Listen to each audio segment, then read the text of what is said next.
Welcome back. He's trying to get back in there to get some fuel. You got her. That's plenty close enough. Today's fun fact happened. We had this problem a while back, and this loader's run great ever since. But we have one problem, and that's this. And I swore I ordered one, but apparently I didn't. Somewhere in here, let me see here. Somewhere in there's a little issue. That does is it runs.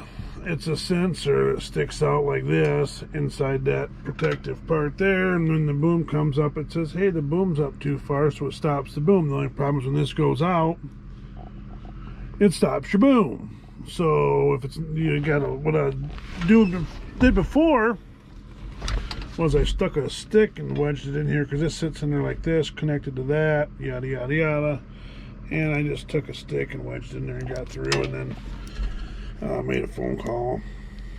Anyways, I thought maybe there's one at the shop. Maybe they got it, they just didn't know what it was. But I'll take this and try to get it figured out. But anyways, what it does is it doesn't lift the boom. It goes down and does everything else functions. It just don't go up. So anyways, out of the blue today, it decided to start doing that again, and it's worked fine for 6 months, 8 months, 9 months. I don't know how long it's been since this thing gave us some fits. But anyway, so if I didn't have, I had to get pliers. These little handy things here. We just got these. That's a pretty stick little Carlisle wrench, I'm not gonna lie. That was really handy. To get that off, because I must have tightened that on there as tight as I get it, and then it started working. But anywho, it doesn't lift the boom up, and then you go to, the problem is when you're running it, and then you go to move, let's say, and you're all doing all your functions like your normal running, but when you lift it up, it doesn't lift the boom up, and you're still trying to go like sideways, but your boom's not going up, and then you can smash into stuff because you think that everything's working, but when one function stops and you don't know it, then you get in trouble. I made mention of, I got a couple ugly piles back here, and one's ugly pile, that garbage over there, and then this pile over here, I can use some of it, but it's got to be trimmed up. We got to cut all these off and cut these off and cut that off, and like cut that off so they can roll them around at the mill. This whole pile is all sorted out, trim stuff. Once you get behind, it's no fun, and there's some big uglies in here, and you want them trimmed up good, but I haven't been able to trim them up. The other day I come over here, and I was right over there looking this way, and I could see a Husqvarna sitting underneath that tire over there, and the gentleman running this was just moving some logs. So what happens is you'll set the chainsaw right here where it's protected, and then you get working an hour or two later, and you forget it's down there. And then at the end of the day, he was moving wood ahead because he was out of room. So you just hit a couple buttons in the cab, and you can drive ahead. Only problem is the chainsaw's there. So what some people do is they set them right in here, and you can kind of set them in there. But I don't like the drive shaft being there, and I've dropped logs, not on this slasher right here, on the Apprentice and the Barco right here. Stuff will slip out, or it'll slide off from here, yada yada yada. So what I always do is I always take it and put it up there. I've seen people set them here before and spin around and smash them that way too. Skidders run over them, smash them. I always grab mine, always take it and set it up there. That way I know it's out of the way and it's safe.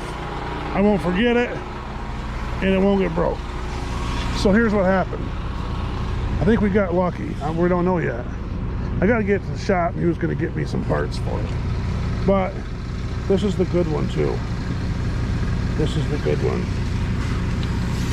So she got a couple, the bars broke, the mount broke. We gotta get some new parts here. But this was the nice one. And he drove just up enough beside it to where it hit that. And it was actually, I mean, the tire was right here. So I got that out because I gotta get that to the shop. And I've explained this to everybody that works here. And I'll just say it. One thing Mike loves, and I've never told him this because it's just something I've come across, is stuff breaks out here all the time. Accidents happen. Stuff breaks and it's nobody's fault. But chainsaws are one of the things that I call Mikey's pet peeves, and these are his babies. And this one was a real special baby because it was the mastermind, and everybody that works here knows that this thing ripped way better than the other 372 and the other tool truck. So this one got well taken care of because it was so nice. So I didn't want to tell Mike, and I kind of, the word got out and I just let it flow. I didn't want to be the one to spill the beans to him, but this one got a little bit crushed. I like this saw too, I'm not gonna lie. This is one of this saw here was sweet. So Mikey's pet peeves are saws, and saws getting ruined. He does not like that at all. Anything else can break, but we ruined a chainsaw, he's not happy. So I'm glad I didn't break the news. I found out that he had found out about the news, so that's how we can make a YouTube video about it now, which is why I couldn't trim nothing up over there. And then we got the Milwaukee. A lot of times we get inside the chipper to cut stuff that's wedged. And we did it here a week ago maybe. And I finally went to another gentleman at work and says, we need a couple Milwaukee chainsaws. Everything we have is Milwaukee.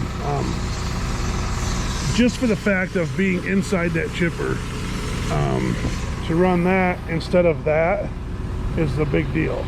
So we don't want to, running that in there, you can't see, you can't hear, it's super loud. You get this in there, and I have this one, and actually the gentleman blowing the chipper off has the same one. They are just stupid handy, and I just used it the first time over there there was a crotch and a cherry tree that wouldn't go through the chipper that I set over there, and I said, let me see it, can I cut that out?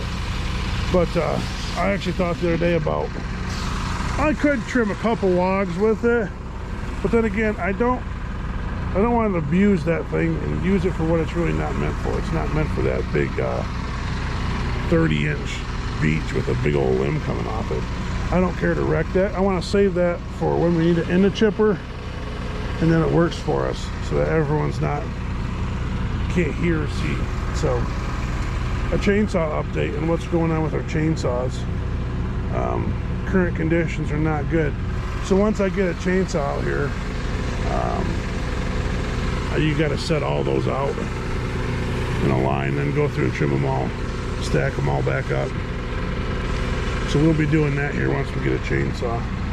So the old 372 has seen better days.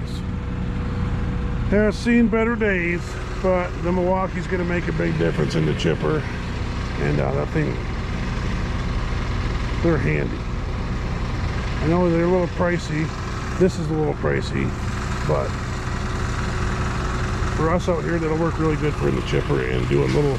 Sometimes you got to get in the chipper to do chain and stuff, and you'll have sticks in there that didn't come out when you have to do stuff, and that's where that comes in handy too. You can clear your way out, get a path in there, and start doing work in there. But yeah, these things are slick. Those things are slick too, but they each have their own purpose. So yep, thanks for watching. Just keep rolling, just not over chainsaws.